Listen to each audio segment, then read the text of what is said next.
가우디에 대해서 많은 분들 오해하고 계신 분들이 있는데요. 이성과 감성이라는 게 서로 대립적인 개념이 아니거든요. 이 과학을 통해서도 우리의 감성을 드러낼 수 있고 그것이 서로 상호 보완되는 그런 장면에 대해서 이야기할 건데요. 좋은 시간 되었으면 좋겠습니다. 안녕하세요. 이병기라고 합니다.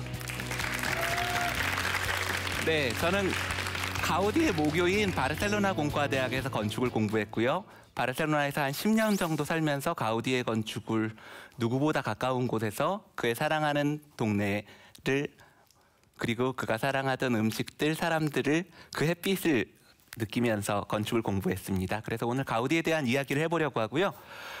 자, 이 건물을 알아보실까요? 사그라다 파밀리아, 정식 명칭으로 말하면 El Templo Expiatorio de la Sagrada Familia. 네. 아, 분위기가 아주 좋네요. 네. 그 말은 무슨 뜻이냐면 성가정이라고 하면 성 요셉, 마리아, 예수 그리스도 이렇게 세 명을 성가정이라고 부르거든요. 그 세 사람을 기리는 속죄의 성전이라는 뜻입니다. 보통은 가우디의 건축물을 보면서 우리가 아무런 제약도 없이 자유 속에서 그려낸 자연적인 건축물로 생각하시는 분들이 많은데요. 오늘 저는 이 건축물이 대단히 합리적인 건축물, 그래서 이성과 감성을 섞어서 만들어진 그런 이성과 감성의 결과물로 빚어진 건축물이라고 설명드리려고 합니다. 이 건물의 지붕, 화려하게 보이는 지붕의 형태는 제가 모형을 가져왔는데요. 이 형태로 만들어진 겁니다. 우리가 그러니까 이 지붕이 그냥 마음대로 빚어낸 것이 아니고 룰드 서피스라고, 우리 한국말로는 선 직면이라고 하는데요. 이 하나하나의 선들이 팽팽한 직선들이죠. 직선들의 조합으로 만들어질 수 있는 형태입니다. 이 건물을 지은 건축가는 이분입니다. 믿을 수 없겠지만 이 사진이 가우디가 26살 때 사진이에요. 근데 이 사진을 보여드린 이유는 두 가지가 있는데요. 어떤 데서 강의를 하다 보면 가우디가 로마 시대 사람인 줄 아시는 분들도 있더라고요. 근데 가우디는 대강 100년 전, 그러니까 사진이 발명된 이후의 사람입니다. 가우디 하면 보통 떠올리시게 되는 장면이 이런 장면들이죠. 구엘 공원, 그리고 유기적인 형태. 유기적이라는 말은 영어로 말하면 오르가닉이거든요. 한국말로 오히려 쉽게 이해될 수 있는 것은 오르간, 기관이잖아요. 하나하나의 기관이 똑똑 떨어지는 게 아니라 전체가 다 하나로 이루어진 그런 것들을 말합니다. 그래서 자연과 사람이 만든 기하학, 그리고 단단한 것들, 물렁거리는 자연의 것들, 추상적인 것들, 이런 것들이 다 하나의 기관처럼 통합적으로 만들어져 있는 그런 건축을 유기적인 건축이라고 하는 것이죠. 1912년에 가우디가 평생 딱 한 번 국외에서 전시를 하게 됩니다. 프랑스 파리에서 자신의 개인전을 갖게 됐거든요. 그때 가우디가 구엘 공원을 설명하면서 보낸 도면이 왼쪽에 있는 도면입니다. 오른쪽에 있는 도면은 그것을 보기 쉽게 그려놓은 건데요. 이 도면이 어떤 의미를 갖고 있는지 알아보시겠어요? 우리가 경사지에서 내려오는 자동차를 막는다고 생각해 보세요. 누구든지 이렇게 막겠죠. 그 자동차에 기울여서. 그런데 이전까지, 가우디 이전까지 수천 년간 건축물은 옆으로 오는 힘을 이렇게 막고 있었어요. 내려오는 자동차를 똑바로 선 기둥으로 막는다 생각해 보세요. 허리가 굉장히 아프고 효율적으로 막을 수도 없겠죠. 그래서 수천 년간의 건축 역사를 뒤집는 순간이 여기서부터 시작입니다. 가우디가 기울어진 기둥을 처음으로 쓴 것이 구엘 공원의 미아둑도라고 부르는 고가 도로 밑에였었고요. 그것이 건축물로 드러나게 되는 것은 구엘의 공장단지 안에 있는 성당입니다. 가우디가 뭔가를 혁신하고 어떤 새로운 것을 시작했는지를 이야기해 보려면 가우디 이전에 돌건축물을 어떻게 지었는지 얘기해 봐야지 되겠죠. 가우디는 1900년 앞뒤로 가장 활발하게 활동하고 있었습니다. 그런데 스페인 전체를 다 합쳐서 철근 콘크리트 건물이 한 채 지어진 것이 1900년입니다. 그러니까 가우디가 철근 콘크리트를 미워해서 사용하지 않은 것이 아니고요. 가우디가 사실상 밀라주택이나 이런 대표작들을 지을 당시에 스페인의 철근 콘크리트 건물이 거의 없었어요. 돌이라는 재료의 특성에 대해서 오늘 과학적인 이야기를 좀 해보려고 하는데, 돌이라는 재료는 어떤 힘에는 굉장히 강하고 어떤 힘에 굉장히 약합니다. 어떤 힘에 강할까요? 누르는 힘. 네.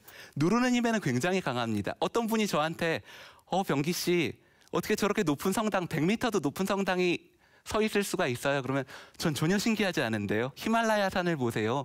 몇천 미터 올라가도 누르는 힘에는 충분히 버티거든요.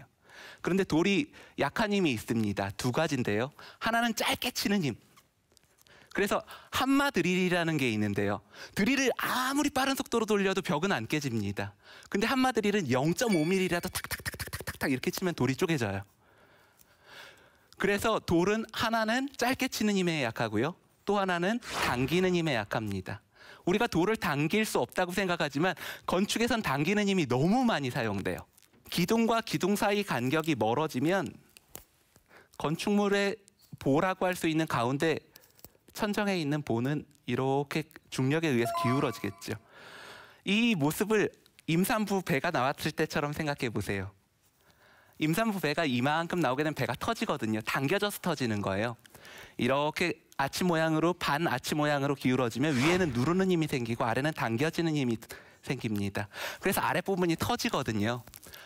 여기 그림에서 보시면요. 이 하나하나의 아치들은 여기 있는 돌이 중력에 의해서 떨어지려고 하겠죠.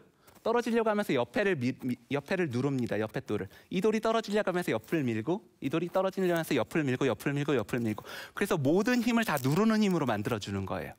그러니까 돌이라는 재료에 너무너무 좋은 거죠. 사실상 이상적으로 머릿속에 계획한다면 무한대로 큰 건물을 만들 수도 있어요. 가우디가 기울어진 구조체를 처음 사용한 것이 구엘 공원이라고 했는데요. 그것을 야외에서 기울어진 구조체를 사용한 것이랑 건축물 내에 가지고 온 것이랑은 전혀 다른 의미를 가집니다. 구조체를 조금 기울인다는 것은 건축의 모든 부분을 다 흐트러뜨려야 되는 이야기예요. 그 건축이 처음으로 실현된 것이 구엘 공장단지 안에 있는 지하 경당입니다. 실제로는 이 건물은 지하 1층만 지어진 건물입니다. 지하 1층만 짓고 짓다 마른 건물인데 유네스코 세계유산에 올라 있는 거예요. 왜냐하면 이런 기울어진 구조체와 그것을 버틸 수 있는 벽면, 룰드 서피스라고 아까 제가 보여드린 형태가 건축에 사용된 첫 번째 사례이기 때문입니다. 이 건물 안에 들어가 보면 모든 기둥과 구조체들은 자기 필요에 의해서 어느 정도 기울어져 있습니다. 아까 기울어진 기둥이 훨씬 유리하다고 말씀드렸죠. 근데 그 기울어진 각도가 어느 정도 기울어져야 되는지는 굉장히 복잡한 계산을 해야지 되는 거예요. 그렇겠죠? 벽이 이렇게 물결치고 있습니다. 쉽게 생각해 보시면 될 거예요. A4 용지를 이렇게 한 장 놓으면 세울 수 있는 사람이 있을까요? A4 용지를 이렇게 놓으면 세울 수 있는 사람이 없죠. A4 용지를 반으로 접으면 서죠. 세 번 접으면 더 단단하게 서고 여러 번 접으면 위에서 오는 힘을 버티기에 매우 좋아지는 것이죠. 그래서 벽면이 파동치면서 기울어진 이런 벽면들이 사용되게 됩니다. 이 모든 것은 실은 예술적인 것이기도 하면서 기술적인 것이기도 하는 것이죠.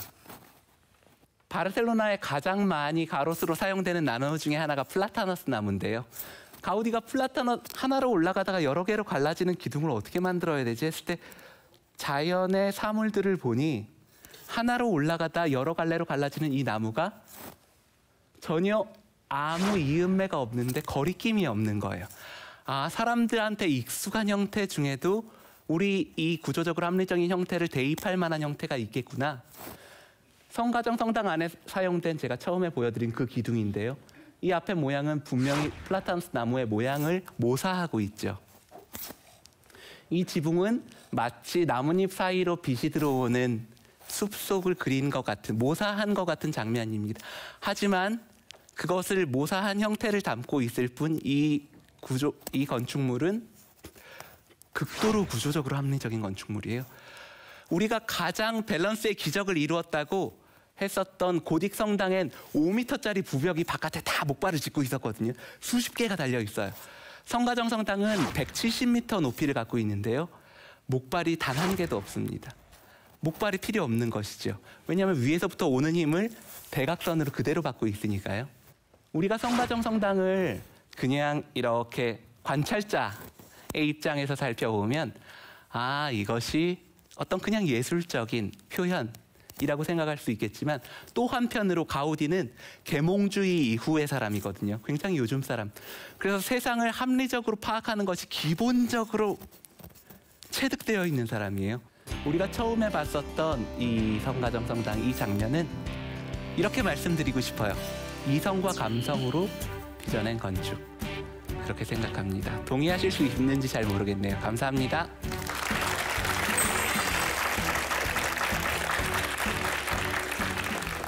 네, 스페인의 천재 건축가 안토니 가우디의 건축물을 통해서 그 안에 숨어있는 또 과학을 발견할 수 있는 그런 시간이었습니다. 자, 이병기 건축가님은 또 우리나라 최고의 가우디 전문가라는 애칭에 걸맞은 오늘 강의를 들려주셨는데 그런 호칭이 붙게 된 특별한 계기가 좀 있었을 것 같거든요. 네, 전 실은 가우디가 싫어서 가우디를 공부한 사람입니다. 모더니즘 건축을 전공했어요. 선생님한테 가우디에 대한 책을 한 권 읽는다면 어떤 책을 읽을까요? 물어봤거든요. 그랬더니 선생님이 가우디가 직접 쓴 책은 세상에 한 권밖에 없다. 건축 노트를 읽어보고 깜짝 놀랐어요. 저는 가우디가 100년 전 건축가지만 이성과 감성의 조합으로 뭔가를 만든다는 입장에서 가장 현재적인 건축가라고 생각해요. 우리가 기술 극단을 벗어나서 뭘 할 수 있을까 보면 100년 동안 선례가 없거든요. 지금 선례가 있는 거예요. 100년 전에 그것을 했던 건축가가 가우디라고 저는 생각합니다. 자, 세계적인 건축가의 가우디의 건축물을 통해서 그 안에 숨겨져 있던 과학을 만나볼 수 있는 그런 시간이었죠. 과연 청중평가단 마음을 사로잡을 수 있었을지 궁금한데요. 네, 마지막 강의를 들려준 이병기 건축가였습니다.